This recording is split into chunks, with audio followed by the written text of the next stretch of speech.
Hey guys, so I am back in Elkhart. I am picking up a triaxle Valor Alliance fifth wheel going to Rancho Cucamonga, California. I've been there a few times before. As long as you get, it's one of them things where you don't want to go in there hungry. You want to make sure you bring your lunch. But uh, I just got here and found it on the paperwork on the Rove. If you're ever picking up a trailer and it says NA on the Rove, I'm sure a lot of you guys know this if you're already doing this, but for people thinking about getting into it or just got into it, if it says NA on the paperwork, try to call before you get here. I didn't realize it until I pulled in that it had NA on the paperwork, so just luckily it was here. I'm sitting here beside of it and I'm finna get out and check it for damages and get hooked up and get on my way. And this is me, Alliance 4269. I'll check it out for damages. Make sure all the windows look good. Make sure there ain't no scratches, dents, dings, flat tires, and all that stuff. Make sure the awning looks to be good. Trying to see that wire right there, but that ain't got nothing to do with driver damage, so I'm not gonna worry about that. I wouldn't like it if I pulled up to buy this thing. I wouldn't want to see wires exposed, but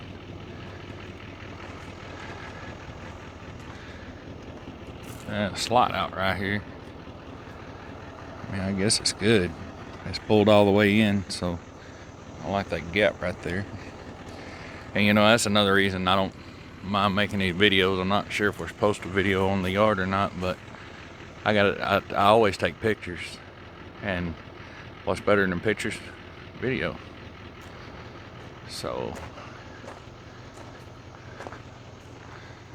get the lug nuts torqued down here in a minute, and whenever I see weather stripping like this here and it's got the screws around it, I always just like to push on it, make sure, because there's a lot of this weather stripping that tries to come off going down the road. I always look, make sure. I'm always nervous. These pulling drivers are pretty good, and I don't expect them to do it, but I want to make sure that it, you know, nobody backed into the fence or something, maybe had a new guy or something, but everything looks really good.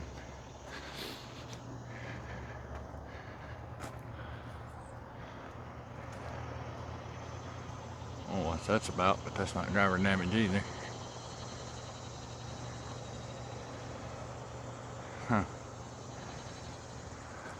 This one too. And try to push that back down in there. Look like it just may not have been snapped in. That's actually just really cheap, I would think. That's something, if I owned it, it would be broken off in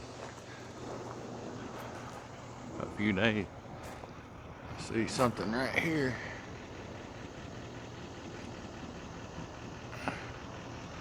Looks like something has got against the tank up there. Huh.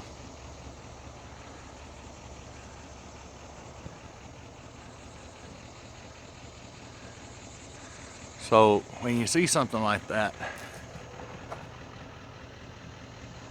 now I need to call inventory, I guess, and take pictures of that and let them know I'm gonna check for any more. If it would have been nighttime, I would have missed that. And then I always look at the graphics, the vinyl, especially on these right here. You know, going down the road and any of that stuff be already damaged. Make sure they're not peeling or anything like that.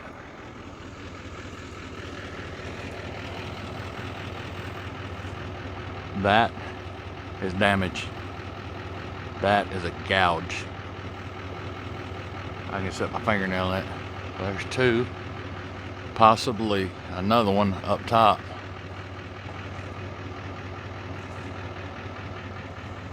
Well, it's gonna turn into a fun day. Way up there by the window.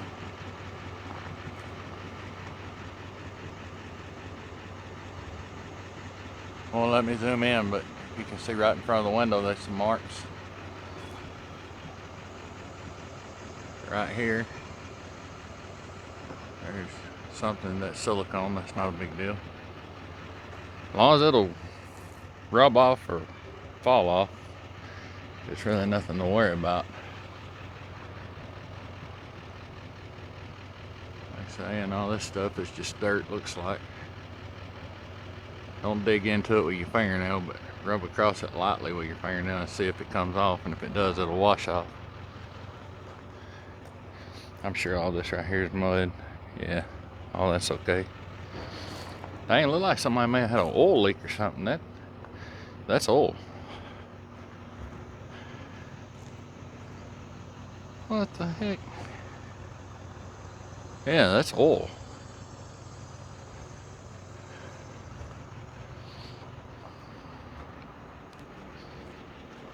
And all tires are good. Look at all this oil on the side of this thing. Man, I hope they don't wind up taking this one back.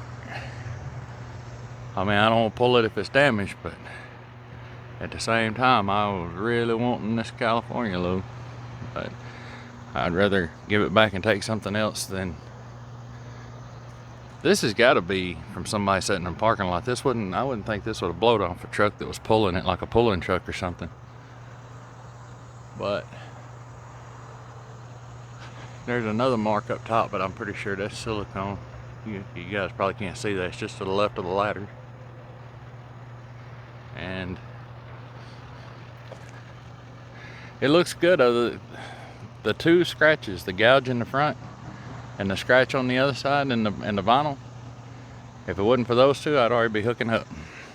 So I'll make a couple phone calls and take some pictures and see what happens. Scratch on the other side and the vinyl. If it wasn't for those two, I'd already be hooking up. So I'll make a couple phone calls and take some pictures and see what happens.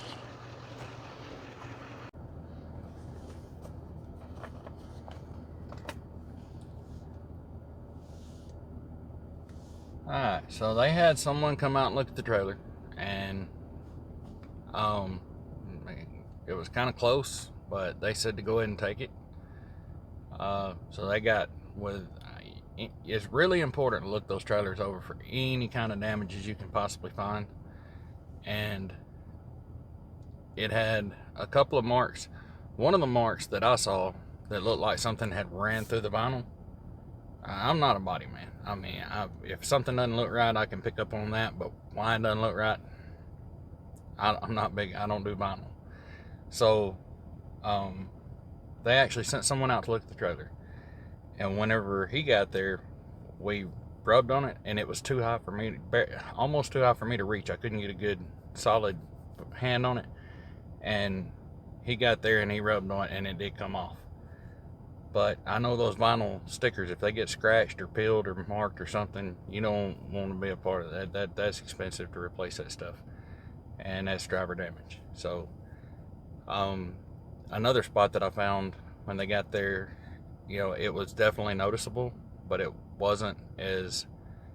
It was bad enough I needed to get an okay on it, but it wasn't bad enough. They said that it would be okay to ship. So I didn't lose my load, thank goodness. I am in Joplin, Missouri this morning. I went ahead and got hooked up and just cranked the stereo up and just had a good ride yesterday. Got down here to Joplin, crashed, and they did get the parking lot finished up out here in front of the Petro. The construction going in and out is still kind of aggravating, but once you get used to... There's a hotel here too. I think it's a Sleep Inn. Yeah, and they had the parking lot. They were putting fuel pumps and all that stuff out front, and now I believe it's going to be one of my favorite places to stop on the way out, because I'll show you here in a minute. There's really nothing out here when you get here at night, and even during the daytime, people don't crowd you, seem to crowd you. But if you're empty on the way back, man, this is a good sized parking lot. And I did go in and ask them to make sure, because it says passenger vehicles only when you first pull in. She said, no, as long as you go past that sign, you're good. We'll get out and put my tag on. I do pull my tag off every night, because I've had one that someone attempted to steal, and another one on my pickup. Somebody actually stole the plate off my pickup in Ellensburg, Washington. So I always get the plate off my trailer every night when I park. So I'm gonna get that put back on, walk around and look, make sure everything looks good, and I'm gonna get on my way. I figure my sights are set on I think it's Milan, New Mexico is how M-I-L-A-N, I think. Milan, New Mexico. Anyway, there's a big petro over there. That's where I'm planning on stopping at tonight. So I'll get my tag on and get on my way. Well, went ahead and turned my flashers on, and I didn't turn my marker lights on. I forgot that. I get that before I leave and walk back around, make sure I'm on marker lights. Just good practice. Check all your lights out every morning. This is the parking lot out front of the Petro in Joplin now.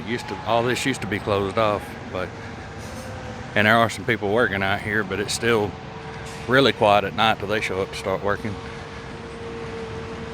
Everything looks good. So check those lights and I'm gonna get on my way. Feeling up here at the Petro this morning, it looked like somebody had a death spill. Stuff just crusted right up over the top of all that oil stuff on the ground. $14.45 for almost 4.5 gallons. Stuff eats up anything it comes in contact with, and it's environmentally friendly. Good morning, guys. Got my fuel, got out on 40 and headed on down the road. So it's 5:39 here now, and Google Maps says that I'll be there by 8 o'clock. It's usually pretty close unless I hit traffic.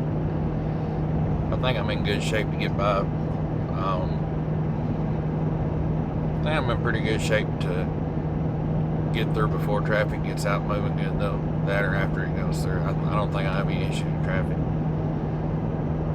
But there sure is a gorgeous sunrise behind me, but can't get any video of that because it's behind me. I am glad it's behind me, because if not, it would be in my eyes here in a few minutes. That's no good.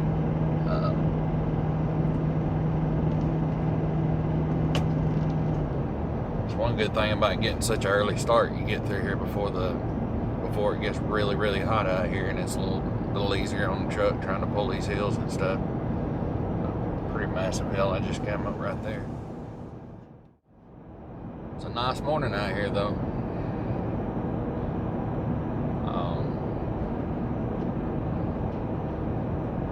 Awesome scenery. Like I said, the sunrise was gorgeous, but there's not really any way I can get a video of that. But every time I come right through here, I've talked about it before, but a friend of mine was broke down here for I don't know how long. He said right off this exit right here, there's a dirt like a pull off at the bottom, and he said down here for golly, there ain't no telling. I won't say it's close to 30 hours. You know, there's nothing around out here anywhere. But we got his parts brought back to him and got him going. Luckily it worked out where there was quite a few of us coming through, and one person stopped and dropped him off a belt. I stopped and dropped him off a belt, and another person stopped and dropped him off breakfast. Another person stopped him. Luckily it worked out like that. But you can see the trucks parked down there on the route where he was sitting. That's just not a good place to break down. That's for sure. But yeah, I just thought I'd get you guys some scenery this morning, and I'm bored to death. And everybody out, well, that's the thing about the time zone swap. You get riding along, you think, well, I call and see what so-and-so is doing. You think, heck, they ain't gonna wake yet. It's a different time zone. Everybody's probably done halfway through their day at home, so, or at least got their day off to a good start. It is so much easier on the truck coming across through here this time of morning.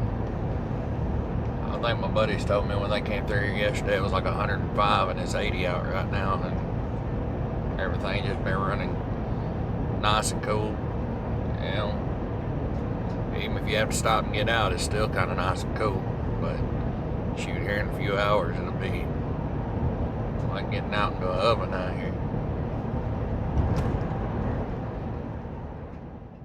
Alright guys, so I made it out. I got delivered, everything was good.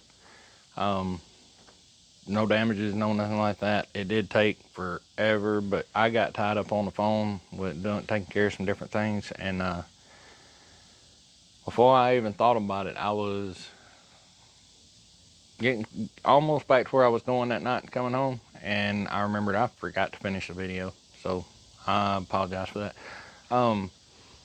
What I am gonna do though, I had a subscriber on the way home that had asked me about giving a breakdown on the load, you know, and talk about the rates and some of that stuff. So I'm gonna do that. And I used to do it in a lot of videos, but I just stopped, you know. Everybody's financial situation is different, so you got to keep that in mind. And this, what I'm gonna tell you, is the rate, what the load paid. I'll give you the fuel surcharge breakdown and kind of explain what that is, which you probably already know. And the miles that I ran versus the miles that when you look it up by Google, I'm going to tell you it's 2,083 miles from Elkhart to Rancho Cucamonga, California. The way I went was 2,183 miles. It wanted me to go across 80 and down 76 to 70, 15 down to 40 and on in. Now that's 100 miles closer. I don't really prefer to go that way, you know. I'm kind of, I like doing the same thing over and over and over again. I like going down, running across 40. I know where the good places to stop are. I know where the cheaper fuel's at, you know, and all that stuff. So I'm not saying I won't go that way. I just, if it's my option and it's only 100 miles, it's 100 miles, you know. So anyway, the line haul, it says here 2,071 miles, which I figured it at 283 or 2,083 is what Google said, but they paid 2,071. I don't care what form of trucking you're in, the miles that they're going to pay you for are always going to be shorter than what any mapping software says, and probably what the trip actually is going to be. I mean, it's just part of trucking. Always been that way, always will be. The rate was $1.69 a mile, which came out to $3,499.99 with a fuel surcharge of 35 cents. That equals $724.85. And the grand total was $4,224.84 at $1.84 a mile total. All right. The way that I went, according to Google, I'm sure it was more miles. And I also idled a truck at night. You know, I didn't count that in because you may not idle the truck at night. Really, I don't feel like it's hurting me that bad. You know, it's not as bad as getting a hotel room or something like that. And I got to be comfortable. If I'm not comfortable, I can't sleep. If I don't sleep, I'm no good the next day. But I did not figure in the idling, you know. So, 2,183 miles divided by 9 miles a gallon, because I saw 10 the majority of the way out there. I averaged 10. But I went in and figured it at 9. That's 242 gallons of fuel. All right. I also figure in my fuel to get me back to where I'm going, because we come back empty most of the time. I come back empty most of the time. If I'm going to Middlebury, I figure it to Middlebury. If I'm going home, I figure it to coming home. That would add, it was 1,924 miles for me to come home, and that adds 96 gallons to the how many gallons of fuel I would burn. So the total for that is 338 gallons of fuel. That's just driving. That's if you cut your truck off every night and all that stuff. All in, that comes to $912.60. And if you just want to round it up to 1,000, that would be fine. That would cover my idle and all that. With the idle, you know, if we figure 1,000, I'm not a mathematician, but $4,224.84 minus 1,000 minus 1,000 is $3,224.84. So that is what I've put in the bank after that trip, you know. And that's why I take the Californias. There's people who ask, why do you only go to California? Well, that's pretty much it. Like, share, and subscribe, and I'll see you in the next video. Thanks for watching.